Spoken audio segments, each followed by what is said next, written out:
أعوذ بالله من الشيطان الرجيم بسم الله الرحمن الرحيم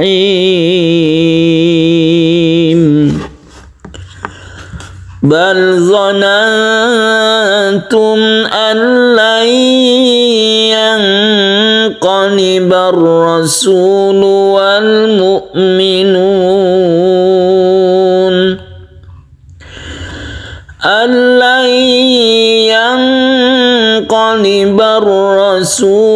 والمؤمنون إلى أهليهم أبدا وزين ذلك في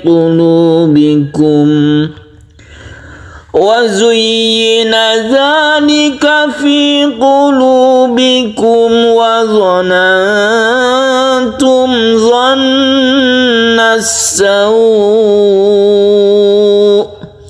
وكنتم قوما بورا. Para pecinta Al-Quran yang berbahagia, baiklah kita bahas tajwid yang ada di ayat ini. Bal dzanantum, kita membaca lam ini jangan dikolkolahkan. Ketika kita membaca sukun lam, kita harus membaca secara tawassut atau tengah-tengah, tidak terlalu ditekan dan tidak terlalu dilepas, karena dia itu mempunyai sifat tawassut atau tengah-tengah.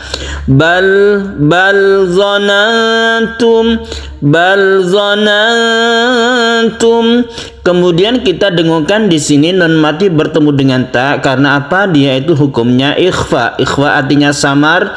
Kita samarkan nun mati bertemu dengan ta ini, memang samarnya itu sedikit saja karena bertemu dengan ta. Lain halnya kalau bertemu dengan qaf yang ada di sini atau bertemu dengan kaf, itu terasa jelas samarnya. Tapi kalau bertemu dengan ta ini tidak ketara. Yang penting kita itu caranya yaitu ketika kita membaca nun mati, kita bersiap membaca ta, itu namanya ikhfa.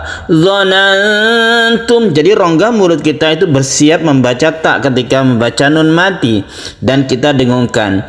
Bal dzanantum allan yanqalibar rasul. Dzanantum, mim mati bertemu dengan hamzah, ini kita sebut hamzah ya. Mim bertemu dengan hamzah, ini kita sebut dengan idhar syafawi. Idhar artinya jelas dan tidak berdengung. Demikian juga ini tidak berdengung, nun mati bertemu dengan lam, kita sebut dengan idgham bila gunnah. Idgham artinya masuk suara dari nun mati ini melebur atau masuk ke huruf lam. Itu namanya idgham bila gunnah, tanpa berdengung, artinya tidak kita panjangkan, langsung tasydid lam. Lain halnya dengan yang ini idgham bi gunnah, ini kita dengungkan, kita panjangkan. Kalau sudah mahir kita mendengungkan, kita taruh suara dengung tersebut di hidung, pangkal hidung, itu namanya khayshum ya.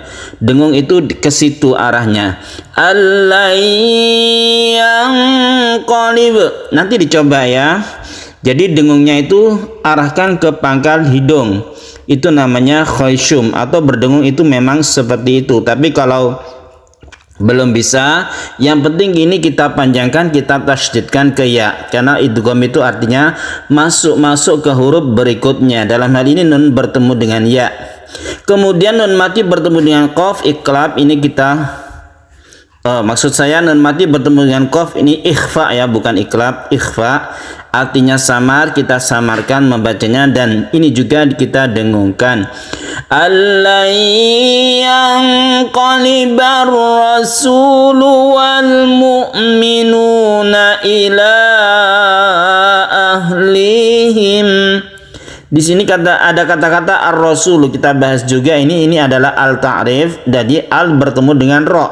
Al bertemu dengan ro ini kita sebut dengan idgham syamsiyah, karena huruf ro ini disebut dengan huruf-huruf syamsiyah yang jumlahnya 14. Demikian juga Yang ini al bertemu dengan mim, ini idhar qamariyah, yang ini idgham syamsiyah, ciri-cirinya itu bertasydid.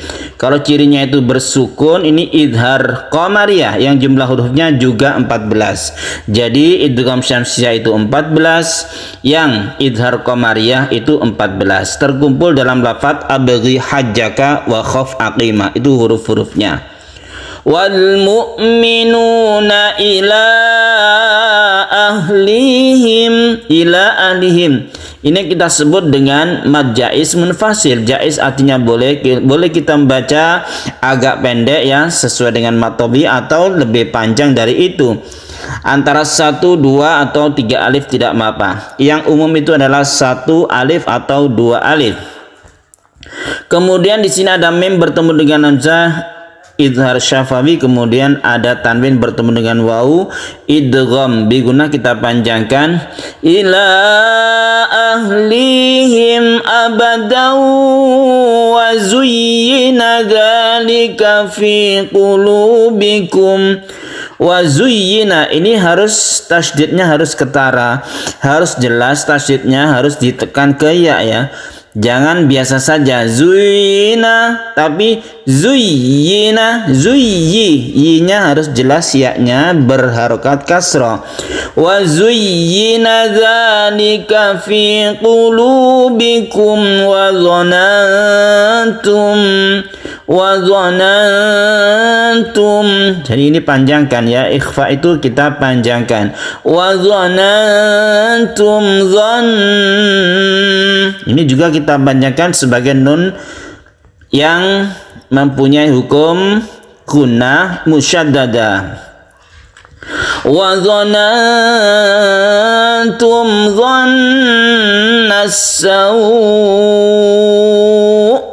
Nah ini kenapa dibaca panjang? Memang boleh panjang ya, boleh 1, boleh 2, boleh 3 alif, karena ini menjadi mad arid li sukun ya. Setiap ada mad tabi'i atau ada mad lain, kalau dia itu waqaf maka menjadi mad arid li sukun.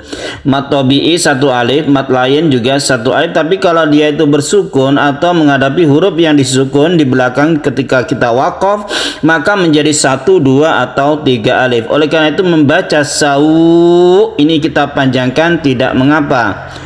Wa dhanantum dhannas sawu. Jadi sukun hamzahnya harus jelas ya, huruf hamzah bukan ain. Wa dhanantum dhannas sawu itu kalau waqaf. Tapi apabila kita teruskan, karena tanda wakafnya itu jim, artinya jaiz artinya boleh kita teruskan. Kalau diteruskan ini biasa saja membacanya ya, seperti mad tabi'i, seperti mad lain. Wa dhanantum dhannas sawi wa kuntum qauman bura. Jadi kalau yang 3 alif itu kalau kita wakofkan. Wa kuntum qauman bura. Qauman bura. Tanwin bertemu dengan ba disebut dengan iklab. Suara tanwin itu berubah menjadi mim. Makanya di sini ada mim yang kecil sebagai tanda baca bahwa ini menjadi mim. Qauman bura. Rohnya ini 1 alif saja karena dia itu mad iwad. Mad iwad artinya ganti. Apanya yang diganti? Fathatain ini diganti menjadi alif. Baiklah kita ulangi dari depan. Bal dhanantum allan yanqalibar rasulu wal mu'minuna ila ahlihim abadan wa zuyyina dzalika fi qulubikum wa dhanantum dhannas sawu wa kuntum qauman bura. Shadaqallahul azim.